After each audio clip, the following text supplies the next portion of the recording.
Ghost ship defendant Max Harris admitted he lied to police about people living inside that Oakland warehouse. KPIX 5 Juliette Goodrich was in the courtroom today as prosecutors got the chance to question his story. Juliette? That's right. A lot of questions where he had to admit that he basically said he was the manager and executive director of the warehouse fire, but the warehouse, that is. But the prosecutors were saying, well, why did you say that? Why did you give yourself that title? And he said he didn't realize he was doing that, and he really wasn't the manager of it.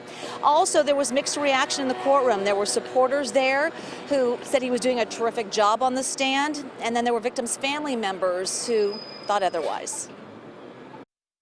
Day 2 on the stand, and Max Harris is getting grilled by the prosecution during cross-examination. But opinions are mixed on how Harris is doing. He's totally lying. Ivania Chavaria lost her son Chase in the ghost ship fire. She's been sitting in court. My son died a horrible death in that fire. They knew their death was coming. During cross-examination, prosecutors focused on electrical wiring and power outages, asking Harris if he knew the difference between a fuse popping and a fuse exploding. And by the way he was asking these questions, you would think he was handing Max a gun with bloody fingerprints on it. I was a resident of the ghost ship. I lived there twice. Anthony Peralt says he worked with Harris at the ghost ship and believes the owners of the building should be held responsible, not Harris.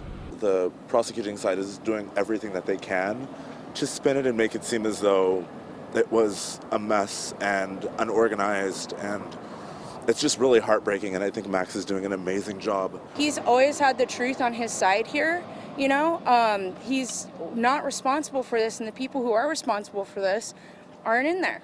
But some victims' family members believe Harris and Derek Almena set up unsafe living conditions, and they want justice. The one thing that everybody knows is that walls stop fires from spreading, and tapestries do all the contrary. They had extreme fuel in that warehouse, and that's how it all spread very quickly. Max Harris is expected to be on the stand again tomorrow for cross-examination. We're also hearing that Derek Almena will be taking the stand on Monday. Now, coming up at 6, I'll have more on why Max Harris said he lied to police, his reasoning, and also what the dating app Tinder had to do with today's testimony. That's coming up at 6 o'clock. In Oakland, Juliette Goodrich, KPIX 5.